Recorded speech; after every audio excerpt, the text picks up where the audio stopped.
नमस्कार, आदाब, सत श्री अकाल। कैसे हैं आप लोग? और जैसा कि सबको पता है, एग्जाम की आप पास आती हुई डेट और रेस्टोरेंट में अपनी ऑर्डर की हुई प्लेट किसी को पसंद नहीं आती है। और जैसा कि आपका एग्जाम भी आने ही वाला है, तो भगवान का नाम लेके स्टार्ट करते हैं एक और चैप्टर, बायोमोलिक्यूल्स। इसके बाद एक लाइव क्लास होगी, आज नहीं कल या परसों में एक लाइव क्लास होगी जिसमें हम 12th केमिस्ट्री को बताएंगे कि न्यूमेरिकल्स कैसे करें, 2 दिन में कैसे उन पर थोड़ी पकड़ बनाएं ताकि आप बेटर तरीके से कर सकें। तो आइए स्टार्ट करते हैं आज का चैप्टर, जिसका कि नाम है बायोमोलिक्यूल्स। हाँ, हमें पता है कि माइक की थोड़ी सी प्रॉब्लम है, उसके एडजस्टमेंट में हम लगे हुए हैं। जल्दी आप लोग का साउंड सिस्टम भी बढ़िया हो जाएगा। तो बायोमोलिक्यूल्स की शुरुआत अगर हम करते हैं, पहले जानते हैं बायोमोलिक्यूल्स आखिरकार होते क्या है।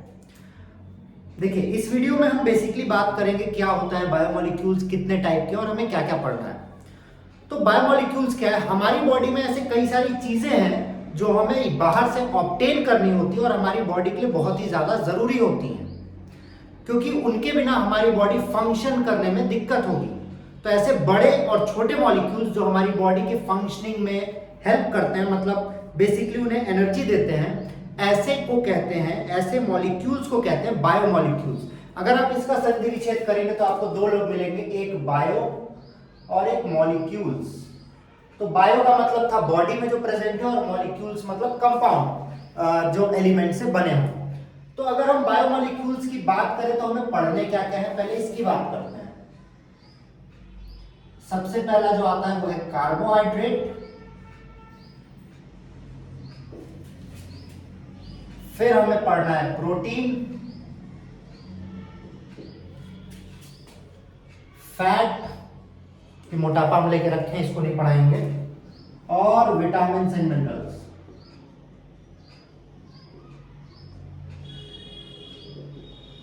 तो इनके बारे में हमें एक आइडिया लेना है, क्या होता है, कैसे होता है। तो अगर बेसिक आइडिया की बात करें, पहले बेसिक से स्टार्ट करते हैं ताकि हमें आइडिया हो जाए कि क्या है। कार्बोहाइड्रेट की हम बात करें तो जैसा कि नाम आपको सजेस्ट कर रहा है, कार्बो एंड हाइड्रेट। कार्बो का मतलब कार्बन X और हाइड्रेट मतलब पानी H2O का Y। तो कोई भी ऐसा कंपाउंड जो इस फॉर्म में एग्जिस्ट करे ओरिजिनली, उन्हीं को कार्बोहाइड्रेट कहा गया था।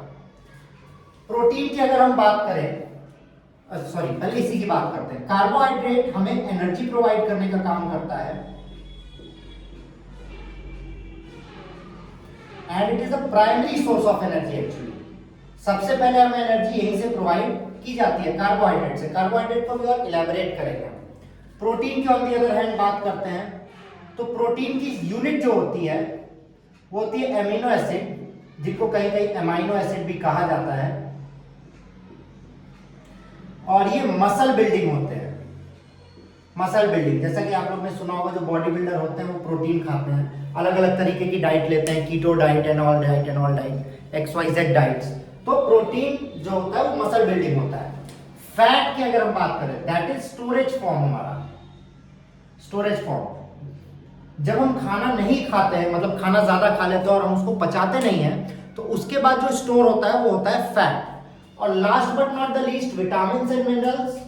Vitamin and minerals several different uses के लिए होते हैं। इनको ज्यादा एक्सप्लेन तो आपको नहीं करना है, पर बताया जरूर जाएगा।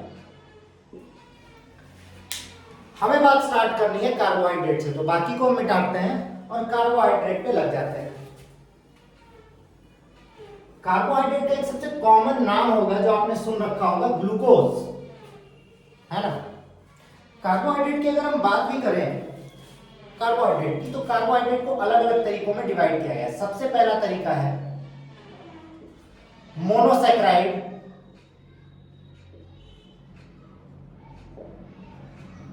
डाइसैकेराइड,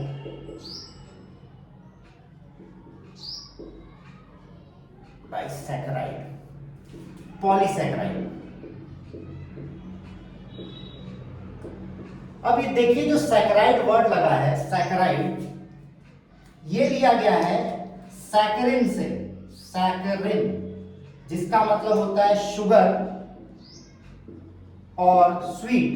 तो ये टेस्ट करने में मीठे होते हैं, इसीलिए वो वाले मीठे नहीं, टेस्ट वाले मीठे, इसीलिए इनके नाम में सैकराइड लगा है। मोनो का मतलब होता है सिंगल मॉलिक्यूल से बने हो, सिंगल मॉलिक्यूल, सॉरी, इनके पास 2 to 6 कार्बन के सिंगल मॉलिक्यूल्स होते हैं। ये 2 और मोर देन 2, जनरली 2 नहीं 2, सॉरी, मोनोसैकराइड से बने होते हैं। और ये more than 2 monosaccharides, more than 10 actually, more than 10 monosaccharides से मिलके बने होते हैं। देखिए आपको एक बेसिक आइडिया दिया जा रहा है, एकदम बेसिक आइडिया। अगर हम मोनोसैकराइड की बात करें तो मोनोसैकराइड का सबसे सुंदर, सीधा और अच्छा एग्जांपल है ग्लूकोज।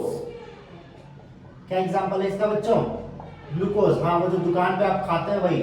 अब वो ग्लूकोज आप खाते क्यों हैं? सबसे बड़ी बात तो यही आ गई। ये ग्लूकोज और वो ग्लूकोज में क्या समानता है कि उसका नाम ग्लूकोज रखा गया है? क्योंकि ग्लूकोज सबसे सिंपलेस्ट होता है, तो हमारी बॉडी को उसको ब्रेक करने की जरूरत नहीं पड़ती है। आपको डाइजेशन में पढ़ाया गया होगा कि फूड को सिंपलेस्ट फॉर्म में ब्रेक किया जाता है ताकि हम एब्जॉर्ब कर सकें। बट ये जो ग्लूकोज होता है सबसे सिंपलेस्ट फॉर्म होता है, पहले से टूटा हुआ, तो इसको तोड़ने की जरूरत नहीं पड़ती, इसीलिए इंस्टेंट एनर्जी के लिए ग्लूकोज काम करता है। ग्लूकोज के अलावा फ्रक्टोज एंड गैलेक्टोज, ये तीनों ही मोनोसैकराइड में आते हैं और तीनों का ही फॉर्मूला है C6H12O6। अब इनको आगे डिफरेंशिएट किया जाएगा। डाइसैकराइड, अगर हम डाइसैकराइड की बात करें तो अगर हम 2 ग्लूकोज मॉलिक्यूल को मिला देंगे, ग्लूकोज प्लस ग्लूकोज, तो नया डाइसैकराइड बनेगा जिसका नाम है माल्टोज। अगर हम ग्लूकोज और फ्रक्टोज को मिलाएंगे तो बनेगा सुक्रोज। और अगर हम ग्लूकोज और गैलेक्टोज को मिलाएंगे तो बनेगा लैक्टोज। लैक्टोज का भी आप नाम सुनेंगे, लोगों के बारे में सुना होगा आपने, लैक्टोज इंटॉलरेंट होते हैं। लैक्टोज एक्चुअली मिल्क में पाया जाता है, फ्रक्टोज फ्रूट शुगर होता है, सुक्रोज टेबल शुगर होता है। टेबल शुगर मतलब जो आप घर में रखे होंगे। ऑन दी अदर हैंड अगर हम पॉलीसैकराइड्स की बात करें, पॉलीसैकराइड्स में आते हैं स्टार्च, ग्लाइकोजन, केराटिन, ये सारे लोग पॉलीसैकराइड्स में आते हैं, जहां पे कई सारे ग्लूकोज के molecule straight chain as well as branching में जुड़ते हैं और ये बनाते हैं। दूसरे टाइप की अगर हम बात करें, ये मिटा दे रहे हैं,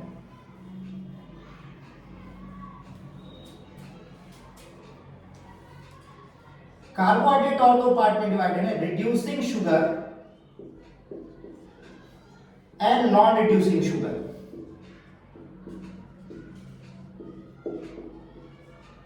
अब ये कहां से आया?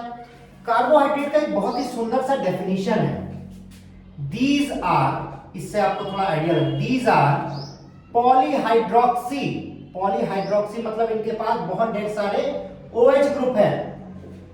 पॉलीहाइड्रोक्सी एल्डोज, एल्डोज मतलब इनके पास एल्डिहाइड ग्रुप है। और कीटोज,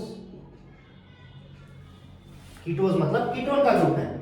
एक वीडियो आगे भी बनेगा जिसमें हम आपको बताएंगे लाइव क्लास में ही कि कैसे ऑर्गेनिक के क्वेश्चंस और बेटर तरीके से सॉल्व करें।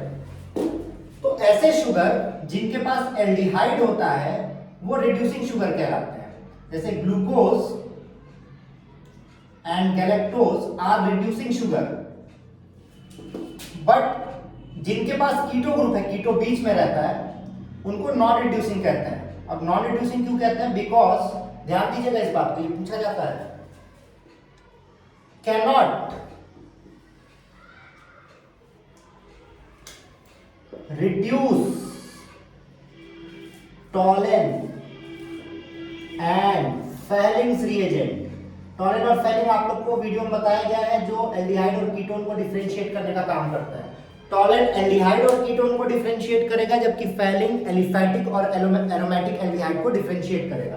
जबकि रिड्यूसिंग शुगर जो होते हैं वो एल्डिहाइड और टॉलेंस और फेलिंग्स दोनों देते हैं। अब सवाल आना चाहिए कि ऐसा क्यों? तो अब बात आती है स्ट्रक्चर पे। तो आइए हम बात करते हैं स्ट्रक्चर ऑफ ग्लूकोज पे। आई होप आपने ये सारा कॉपी कर लिया होगा। चलिए तो आगे बढ़ते हैं और इस सुंदर से बोर्ड को साफ करने की कोशिश करते हैं। देखिए हमें जहां तक पता है, हम जो देखते हैं वो 1D स्ट्रक्चर देखते हैं। 1D मतलब 1 डायमेंशन पे हमने बोर्ड में लिख दिया, अरे बोर्ड पे लिख दिया और बोर्ड पे वही ढेर सारी चीजें हैं। बट ऐसा नहीं होता है, सारी चीजें 3D में एग्जिस्ट करती हैं। आपको ऑर्बिटल का कॉन्सेप्ट बताया हुआ है स्ट्रक्चर ऑफ एटम में। न्यू सेशन में कोशिश करेंगे कि उसको और बेटर तरीके से एक्सप्लेन किया जाए चीजों के साथ। तो चीजें 3D में एग्जिस्ट करती हैं और कोई भी लंबी चेन, 4 या 4 से बड़े कार्बन की चेन स्ट्रेट में एग्जिस्ट करना पसंद नहीं करती है। तो आइए हम बात करते हैं स्ट्रक्चर ऑफ ग्लूकोज की। स्ट्रक्चर ऑफ ग्लूकोज की देखिए, ग्लूकोज का जनरल फॉर्मूला क्या है? C6H12O6। अब ग्लूकोज स्ट्रेट चेन में 2 टाइप का होता है, D एंड L। अब आप कहेंगे D और L क्या है? थोड़ा सा हरे वाले को भी इस्तेमाल किया है, वो बेचारा पड़ा हुआ था दुखी। D का मतलब होता है डेक्स्ट्रो और L का मतलब होता है लीवो। अब डेक्स्ट्रो लीवो क्या है? देखिए, किसी भी कंपाउंड का रोटेशन चेक करने के लिए, ऑप्टिकल एक्टिविटी चेक करने के लिए हम प्लेन पोलराइज्ड लाइट को भेजते हैं। प्लेन पोलराइज्ड लाइट वो होती है जो जिस डायरेक्शन में जाएगी सिर्फ उतने को ही इल्यूमिनेट करे। जैसे कि हमारे घर की लाइट्स नहीं, बल्कि जो लेजर लाइट रेड वाली आप यूज करते हैं वो जिस डायरेक्शन में जाएगी सिर्फ उतने में ही रोशनी करेगी।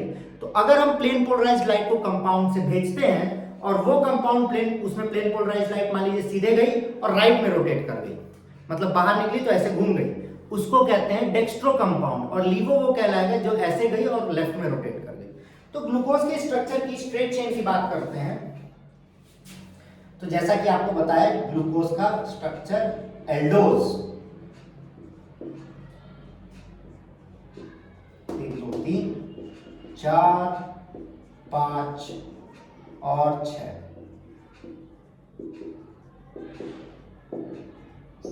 ये डेक्स्ट्रो है। बताते हैं डेक्स्ट्रो कैसे है। लीवो की अगर हम बात करें, देखिए एल्डोज बता रहा हूं, यहां पे देखिए एल्डिहाइड ग्रुप है।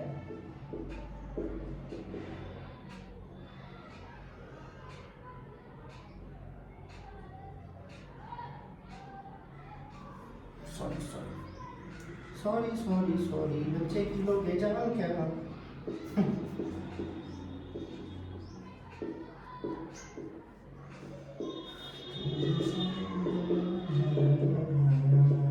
देखिए, अब डेक्स्ट्रो लीवो पता करने के लिए हमें सबसे लास्ट कायरल कार्बन को देखना होता है। कायरल कार्बन क्या होता है? ऐसा कार्बन जिसके चारों ग्रुप अलग अलग हो। आइए देखते हैं। जब डबल बॉन्ड होता है तो उसकी कायरलिटी अपने आप खत्म हो जाती है। इधर से बताते हैं, इधर से आपको दिखेगा, उधर आप खड़े हो जा रहे हैं। डबल बॉन्ड में कायरलिटी अपने आप खत्म हो जाती है। इसमें 2 हाइड्रोजन है, मतलब 2 सेम एलिमेंट है, 2 सेम ग्रुप है, तो ये भी कायरल नहीं होगा। आइए इसको मार्क कर देते हैं। ये कायरल नहीं है, ये कायरल नहीं है, सेम है। इसके ऊपर CHO है, इसके ऊपर CH देखिए, इसको हम बड़ा करते हैं। ये एक साइड CHO ग्रुप है, आई होप आपको दिख रहा होगा, नहीं दिख रहा है, ब्लैक से लिखते हैं। सेकेंड कार्बन को देखिए, इसके इधर H है, एक साइड OH है, ऊपर CHO है और नीचे CHOH है। तो इसके चारों ग्रुप अलग हैं, तो ये वाला कायरल होगा। ठीक है, बहुत ढेर सारा मार्कर है मेरे हाथ में। ये वाला जो है ये कायरल होगा। इसके ऊपर सेम ग्रुप है, इसके नीचे सेम ग्रुप है, CHOH और CHOH, ये कायरल नहीं, ये भी कायरल है। इसके ऊपर CHOH है और नीचे CH2OH है, तो ये कायरल है। तो सिर्फ कार्बन नंबर 2 और कार्बन नंबर 5 ही कायरल है दोनों के केस में। कायरल आपको समझ में आया, जिसके 5 ग्रुप अलग अलग हो। तो अगर जो सबसे लास्ट कायरल कार्बन होता है उस पे जो फंक्शनल ग्रुप है वो किस साइड है, वो डिसाइड करता है डेक्स्ट्रो या लीवो। अगर राइट साइड है तो डेक्स्ट्रो और लेफ्ट साइड है तो लीवो। देखिए, सबसे लास्ट कायरल कार्बन ये है और इसका functional group OH right side है, इसीलिए इसको क्या कह रहे हैं? डेक्स्ट्रो। और इसमें लास्ट कायरल कार्बन ये है और इसका फंक्शनल ग्रुप लेफ्ट साइड है और इसे क्या कहेंगे? लीवो। तो ये ग्लूकोज के स्ट्रेट चेन का स्ट्रक्चर है। बट अभी हम आपको क्या बता रहे थे कि स्ट्रेट चेन एग्जिस्ट करने की कोशिश ही नहीं करता है। सारे 2 3 या 4 कार्बन से बड़े लोग कोशिश करते हैं कि साइक्लिक स्ट्रक्चर बन जाए।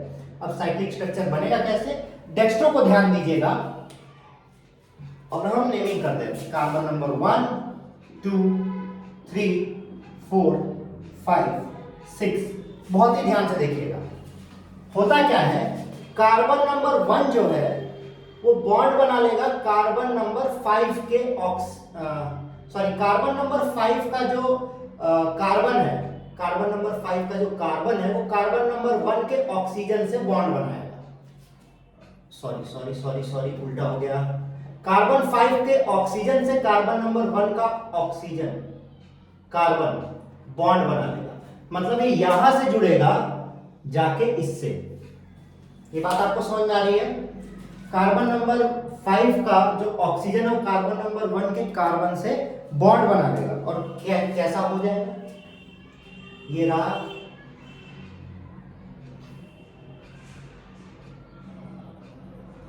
रहा कार्बन नंबर 5 का ऑक्सीजन, ये रहा कार्बन नंबर 1, इसका डबल बॉन्ड O और इसका H, यही है। अब इसके नीचे वाले लोगों को हम बना देते हैं। ये कार्बन नंबर 1 है बच्चों, ये हो रहा ये कार्बन नंबर 5, 4 3 2 1। अभी इसको लिखते हैं। ये कार्बन नंबर 1 2 3 4 5 और छठा कार्बन यहां पे आ जाएगा। कोई दिक्कत? अब देखिए जिस तरीके से मोड़ा गया है इसको इस तरीके से मोड़ा गया है, तो जो चीजें अंदर है वो अंदर ही रह जाएंगी। तो बॉन्ड के अंदर क्या दिख रहा है? दूसरे कार्बन का OH इस बॉन्ड के अंदर है, तो दूसरे कार्बन का OH किधर जाएगा? इधर जाएगा। तीसरे चौथे कार्बन का OH कहां है? बाहर के साइड है। तो देखिए तीसरे कार्बन का OH बाहर और चौथे कार्बन का भी OH बाहर। ये CH2OH बॉन्ड की तरफ है, मतलब अंदर की तरफ। तो ऊपर क्या हो जाएगा? CH2OH। आई होप यहां तक आप लोग को कोई दिक्कत नहीं हो रही होगी। थोड़ा सा चमक रहा है, रियली सॉरी। इसको नेक्स्ट क्लास में बेटर कर रहा है, मतलब कोशिश कर रहा है, ठीक है। अब देखिए यहां पे O के साथ तो H भी था और इस कार्बन के साथ क्या है? डबल बॉन्ड है। अब ये डबल बॉन्ड टूटेगा, इस पे माइनस दे देगा और इस पे प्लस दे देगा और इस ऑक्सीजन पे तो माइनस रहेगा। तो ये वाला कलर से दिखाते हैं ना, तो ये वाला बॉन्ड तो अपने आप डेवलप हो जाएगा। पर यहां से जो H निकला है, ये देखिए ये वाला H जो है, ये वाला H इस पे अटैक कर देगा और ये टूट के क्या बन जाएगा? ये नया बॉन्ड क्रिएट हो जाएगा। ये पहले कार्बन का OH ऊपर हो जाएगा और H नीचे हो जाएगा। ये डी कार्बन की बात हुई है, डी ग्लूकोज की। इसी तरीके से अगर हम L ग्लूकोज बनाने की कोशिश करें तो L ग्लूकोज में चेंज क्या आएगा? बस L ग्लूकोज में पहले कार्बन का जो OH है वो नीचे चला आएगा।